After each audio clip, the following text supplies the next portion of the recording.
Eu avalio que tem o silêncio intrínseco e tem o silêncio extrínseco. Ou seja, tem um silêncio que é uma quietude que vem de dentro para fora, uma paz, uma serenidade que vem de dentro para fora, e tem uma necessidade de diminuição de estímulo que é de fora para dentro. Então, a gente, com frequência, precisa da diminuição do estímulo de fora para dentro. Mas se a gente não trabalha bem também a quietude que nasce de dentro para fora e que dependa menos de alguns estímulos, a gente não vai conseguir descansar da maneira mais adequada.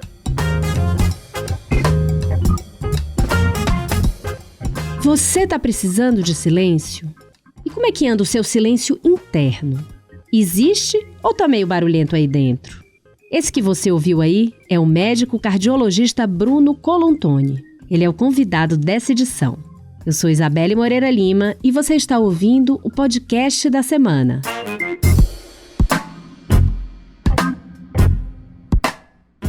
Nessa edição do podcast da semana, a gente fala sobre a importância do silêncio para a saúde e para o bem-estar. O silêncio é essencial para o nosso descanso. E a higiene do sono, que pressupõe silêncio, é fundamental para uma boa noite de recuperação real.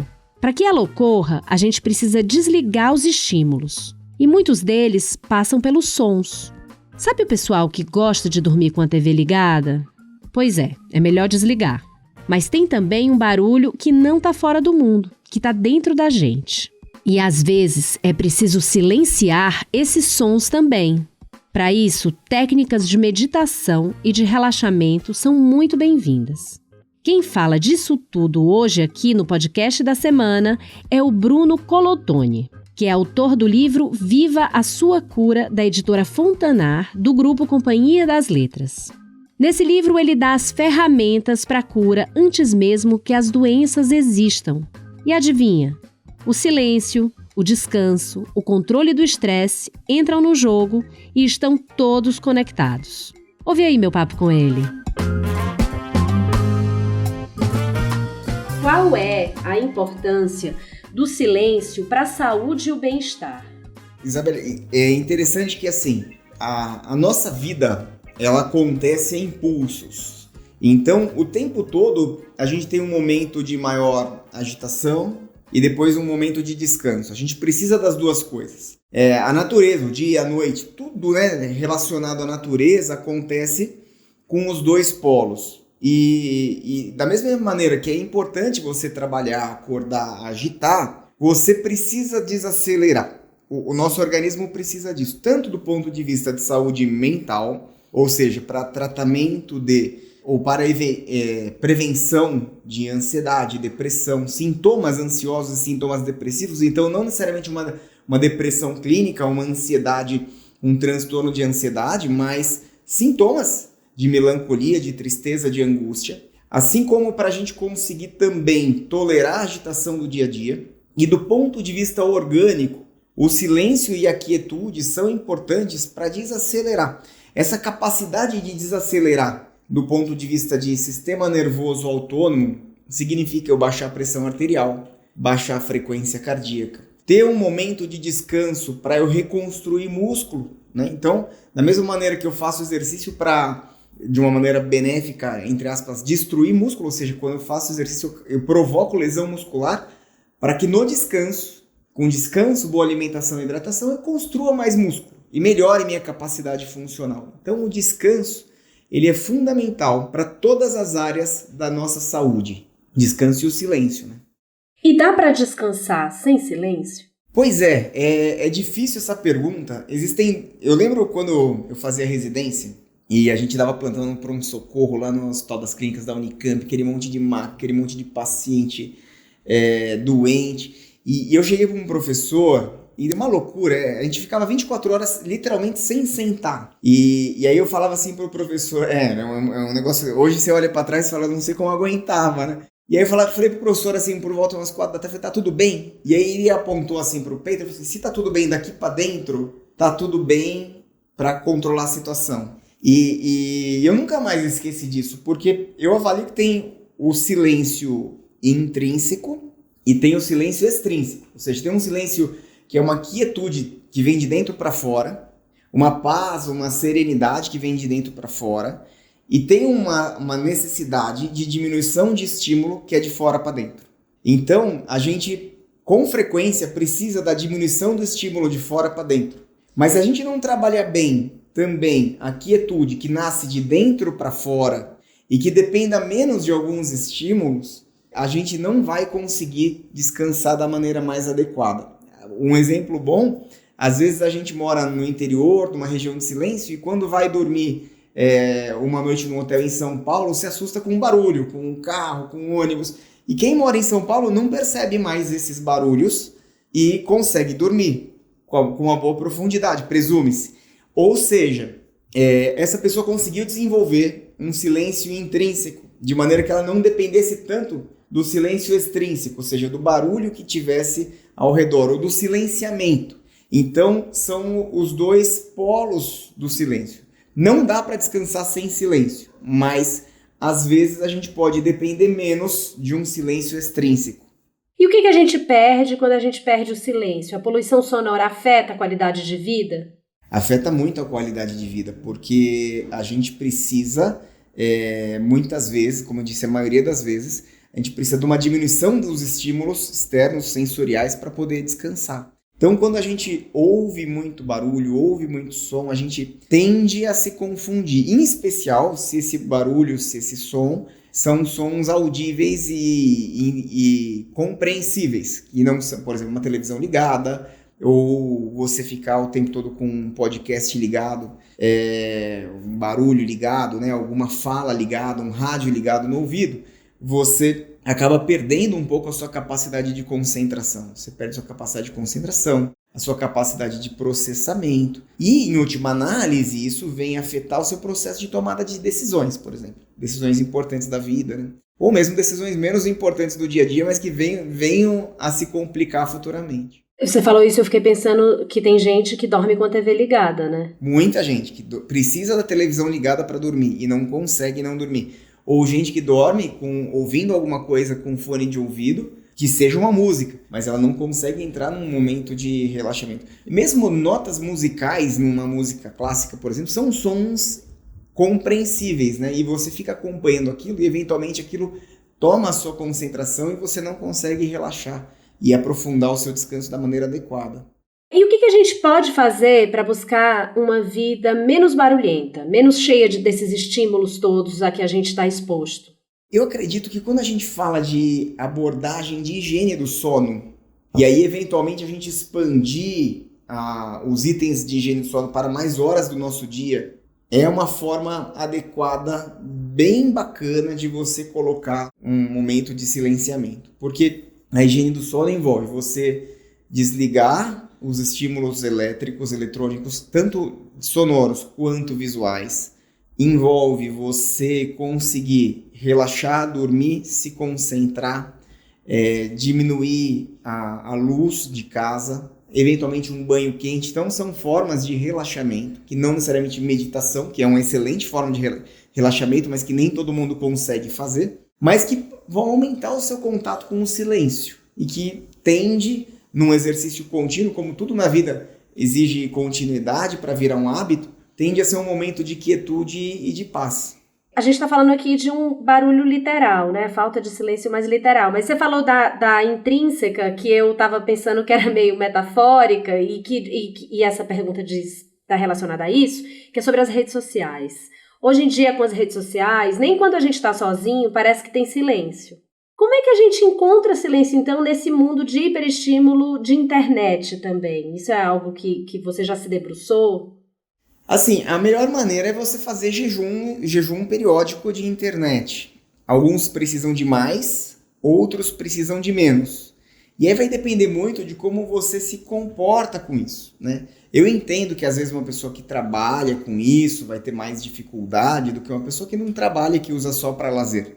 Mas você ter momentos e regular bem essa sua dependência do uso da rede social é uma forma bastante interessante de relaxar. Eu não sou a pessoa mais adequada para orientar isso, porque eu uso bastante rede social, mas sim, em alguns momentos eu já precisei silenciar propositalmente, e quando isso acontece, celular no modo avião.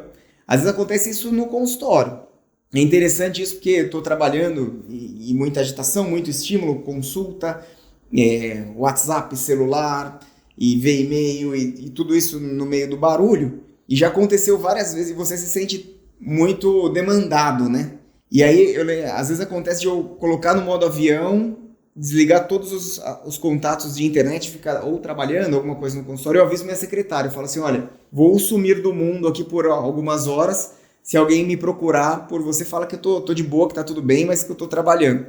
E acontece a gente sumir umas 4 horas e quando volta, não necessariamente foi um grande problema você ter sumido, sabe? É interessante isso, as coisas aconteceram independente de você e você acabou relaxando um pouquinho. São hiperdemandas, né? Que tanto a gente demanda quanto a gente recebe a demanda e quer corresponder e vira um ciclo, que é um ciclo que vai tirando qualidade de vida. Isso é muito bom quando traz eficiência, mas existe limite. O que eu percebo é que as pessoas elas vão perdendo a capacidade de leitura do próprio corpo para entender em que momento que elas estão entrando num estado de fadiga, de esgotamento.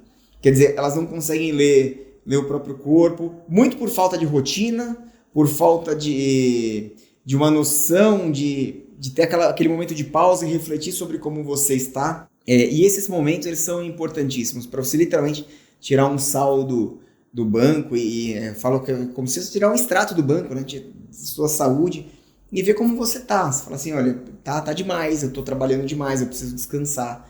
Mas não só chegar num diagnóstico, o mais importante é a gente não só ter o diagnóstico, mas tomar as condutas para que esse diagnóstico aconteça, né, e venha a se desdobrar positivamente.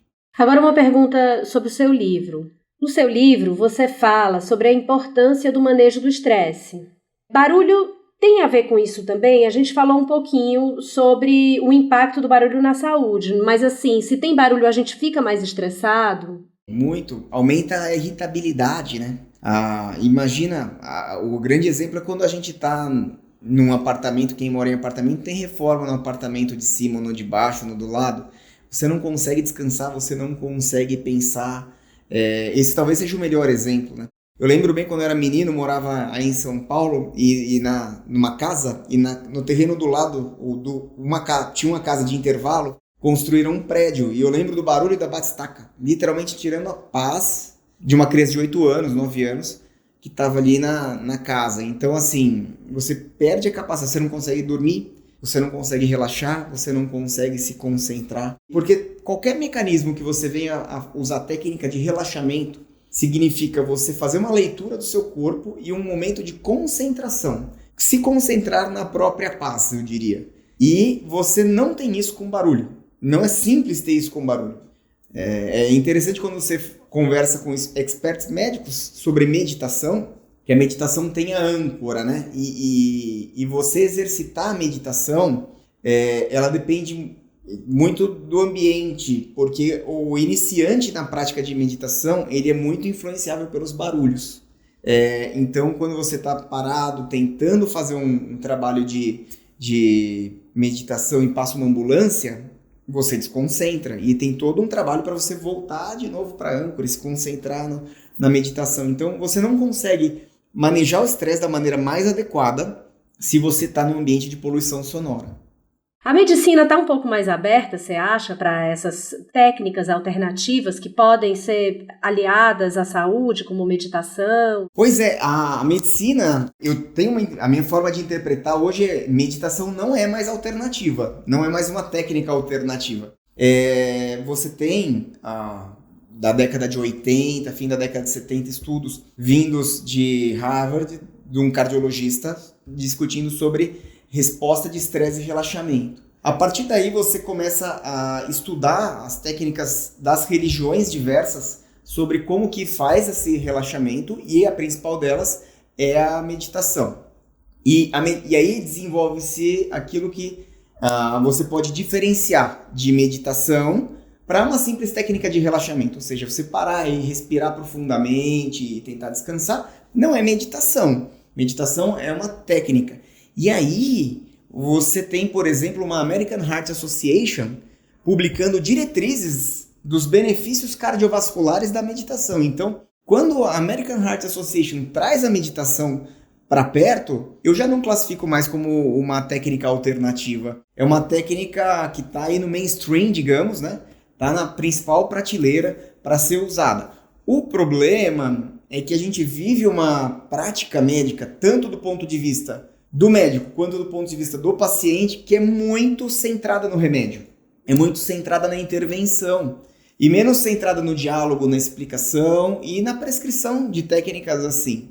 Então, a gente acaba não olhando tanto, mas que meditação não é alternativa, não é. Mas sim, eu acredito que a medicina está mais aberta às questões alternativas. Vide a própria Sociedade Brasileira de Cardiologia ser a primeira sociedade médica do mundo a publicar diretrizes sobre como abordar a espiritualidade no paciente. Então, mostra que assim, o assunto é mais profundo e tem mais abertura, porque a gente começa a ver que não se resolve o nosso problema de saúde pública com comprimidos, ou só com comprimidos, né? Você no livro fala de ferramentas, né, que as pessoas podem usar antes do remédio e antes até mesmo de um problema mais grave. Você pode contar um pouco, Bruno, de como você organizou o livro e do que você entende, do que a gente pode fazer para cuidar melhor da nossa saúde? Pois é, o livro ele nasce de uma inspiração em que eu sou ex-obeso, eu mudei de estilo de vida, e quando eu mudo de estilo de vida e me livro daquele problema, que era gordura no fígado, era um problema de triglicérides, eu falo, uau, eu passei por um processo que os meus pacientes precisam aprender. Então hoje eu sei falar para o meu paciente e vivi na pele aquilo que ele precisa fazer. Isso foi completamente involuntário, não foi voluntário. Depois de passar por todo o processo, eu pensei nisso. E aí, quando a gente começa a entender um pouco o processo saúde e doença, das principais doenças que mais matam no século XXI, que é basicamente as cardiovasculares, então infarto, AVC, se tiver que resumir, as complicações de demência e cânceres são doenças crônicas, degenerativas, muito relacionadas ao estilo de vida dos pacientes. Então, a gente não vai conseguir mudar o problema de saúde pública se a gente não trabalhar o estilo de vida desses pacientes. Então não é com comprimido, não é com remédio. Tanto no paciente que vem fazer um check-up que você detecta que ele está num processo de adoecimento, quanto no paciente que já está com a doença estabelecida. Quando a gente fala viva a sua cura, eu tento fazer um diálogo sobre como ressignificar a cura num contexto dessas doenças crônico-degenerativas, porque a gente traz o conceito de cura do século XX do antibiótico, da penicilina, que eu tenho uma pneumonia, tomo penicilina, tomo um antibiótico e me curo da pneumonia, ela não existe mais em mim. Via de regra, as doenças crônico-degenerativas elas são cultivadas ao longo de décadas de hábitos ruins. Então, como eu, depois de um infarto agudo do miocárdio, consigo redimensionar a minha vida e pensar em cura, mesmo tendo que tomar remédio, porque ele vai ter que tomar remédio para sempre. E a gente discute isso no livro, e as principais ferramentas são os pilares da medicina do estilo de vida. Então a gente trabalha com movimento, então atividade física, alimentação saudável, controlar o consumo de substâncias tóxicas, né? Em especial o álcool, que é socialmente aceito, porque uma pequena dose de álcool todo dia gera um grande dano no longo prazo. O sono é outro pilar, então você cuidar da forma como você vai se preparar para o sono, entendendo que é um momento proposital de relaxamento, é um momento em que você precisa descansar, não é um silenciamento desnecessário, passivo, desorganizado, feito de qualquer jeito. Técnica de meditação é a mais bem divulgada, mas outras técnicas de relaxamento, como respiração guiada, como você fazer, tem hoje a questão imaginária, então imagina você numa praia, essas questões, tem muitas ferramentas hoje na internet nesse sentido, inclusive aplicativos que conseguem trazer esse paciente para um momento de um pouco mais de relaxamento. Então, manejo do estresse, relações sociais positivas. Então, solidão é um risco cardiovascular tão grande quanto hipertensão e obesidade. Isso é bem documentado. Então, isso é um problema sério, em especial nas grandes cidades, onde as pessoas vivem ali em aglomerados urbanos, mas as pessoas não se relacionam. E essa falta de relacionamentos sociais prejudica demais a saúde cardiovascular e a saúde global dos pacientes. Também saúde mental, estamos no Setembro Amarelo falando um pouquinho de saúde mental, também é um problema. E eu coloco no livro um 7º pilar que originalmente não é da medicina do estilo de vida, mas que faz sentido para mim, que é a espiritualidade. Porque você abordar a espiritualidade do paciente de acordo com as crenças dele, com a filosofia dele, de acordo com os valores, mas incentivá-lo a uma busca do transcendental faz diferença, e isso é comprovadamente, tanto do ponto de vista da experiência comunitária, ou seja, experiência comunitária de fé, quanto da experiência e da esperança no divino, digamos assim. Então, a Sociedade Brasileira de Cardiologia tem isso bem documentado, eu tenho alguns relatos pessoais em relação a isso no livro também, e são os 7 pilares, são as 7 formas que a gente precisa trabalhar, um por vez no paciente, mas que quando você começa a trabalhar um por vez, eu costumo dizer que a roda gira, por isso que no livro, a capa do livro são várias bolas, assim, né, como se fosse uma cadeia, um puxando o outro, porque às vezes eu falo para o paciente por qual você quer começar, né? E ele vai falar, quero começar por esse, então começamos por esse e depois a gente progride. Agora, esses 2 últimos pilares que você falou, eles parecem muito modernos, assim, né? Tanto a espiritualidade quanto a solidão. Isso é novo? Essa abordagem de olhar para essas coisas? A espiritualidade você falou que é uma coisa mais sua, né? Mais que você percebeu que era importante. Mas a coisa da solidão, essa noção de que é tão importante assim, é recente? Olha só, tem um artigo publicado da década de 60. Pós-Segunda Guerra Mundial, nós tivemos uma epidemia de infarto nos Estados Unidos. Foi aí que a gente começa, e depois isso se alastrou pelo estilo de vida ocidental, isso se alastrou pelo mundo, né? Mas na década de 60, quando essa epidemia estava completamente descontrolada e nós não tínhamos bons tratamentos para infarto agudo do miocárdio, tem um relato de uma cidade na Pensilvânia chamada Roseto. Essa cidade era uma colônia italiana. Era uma colônia italiana, Isabelle, que tinha os mesmos índices de diabetes, obesidade e hipertensão das outras cidades ao redor. Mas os índices de infarto e de morte por infarto nessa comunidade eram muito menores e chamavam a atenção dos estudiosos de saúde pública da época. E por que eles atribuíram a isso? Foi a hipótese, isso está publicado num paper, é fácil de buscar. Isso foi atribuído ao estilo de vida da comunidade, era uma comunidade italiana. Então, até 3 gerações moravam na mesma casa. As pessoas se ajudavam. Por exemplo, tem uma das linhas, era um texto curto, ele fala assim, Roseto tem pobreza, mas as pessoas não passam necessidade. Então, essa questão dos vizinhos se conhecerem, das pessoas se ajudarem, das famílias morarem juntas, desse relacionamento interpessoal, era a hipótese que fazia de Roseto ter esses resultados diferentes. Então a gente está falando de alguma coisa da década de 60. E tem uma publicação depois, na década de 90, falando 30 anos depois, os índices de morte por infarto em Roseto ficaram iguais ao do resto da região. Provavelmente porque o estilo de vida americano entrou nessa comunidade conforme as gerações se passavam.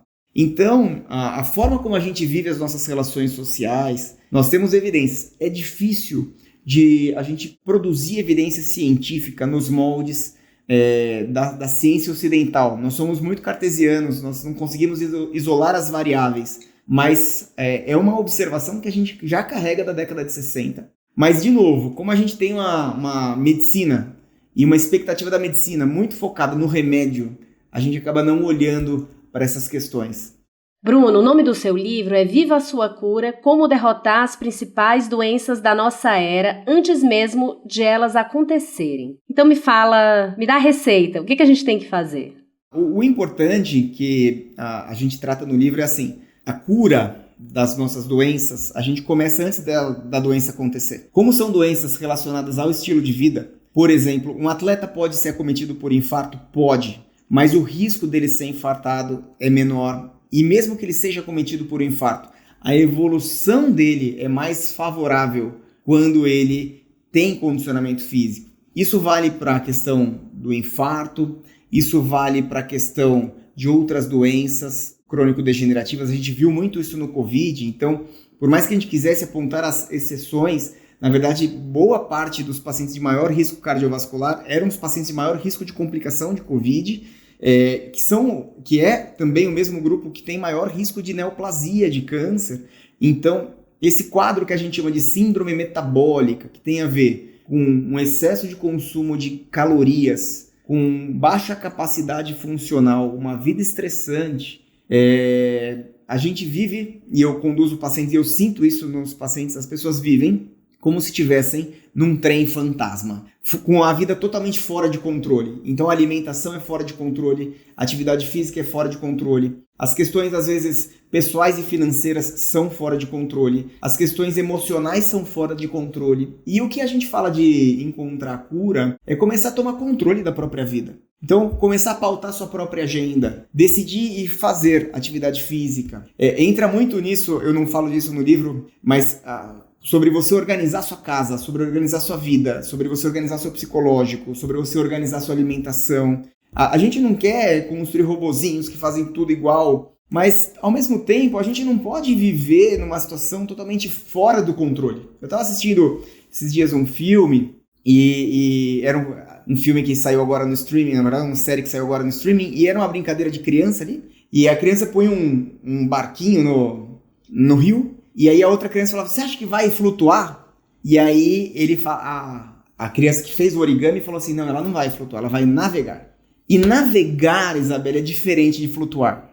Às vezes a ação é a mesma, mas viver a vida quando você pauta a sua própria vida, significa que você pauta a própria existência. E você começa a ter um pouco mais de controle. E eu gostei muito da analogia do navegar, porque quando você está navegando, você não tem controle do mar, do vento, das ondas, do tempo, mas ao mesmo tempo você também não está perdido. Você está no comando de alguma maneira, você sabe o que está acontecendo lá. E a vida é assim, Guimarães Rosa fala, né, que viver é muito perigoso.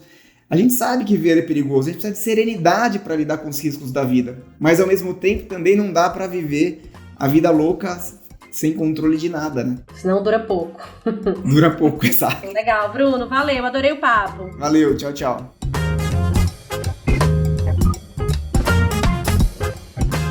Se você quer saber mais sobre silêncio, eu te convido a ir ao site da Gama. Tem uma edição completa sobre o tema.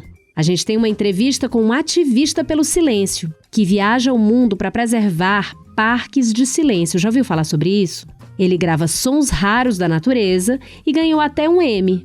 Tem uma reportagem sobre o turismo de silêncio, uma corrente que cresceu bastante na pandemia. E tem outra também que investiga por que a sociedade tem tanta dificuldade em aceitar o barulho que as crianças fazem. Para completar, tem o nosso bloco de notas com referências de toda a redação da Gama. Se você gostou deste podcast, eu te convido a ouvir outras edições. Tem muita entrevista interessante com muita gente boa. A gente já falou com a ativista indígena Chay Suruí sobre a situação da Amazônia hoje e da importância de preservar a floresta, com o criador do site Manual do Usuário, Rodrigo Guerin, sobre o jeito que a gente usa a internet hoje e quais são as tendências de mudança, e com o professor da USP, Gilson Schwartz, sobre o uso de games na educação. Em plataformas de streaming como o Deezer e o Spotify e no site da Gama, você pode ouvir o podcast da semana.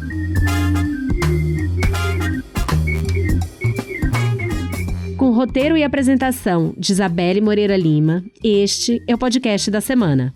A cada 7 dias, um tema novo para você.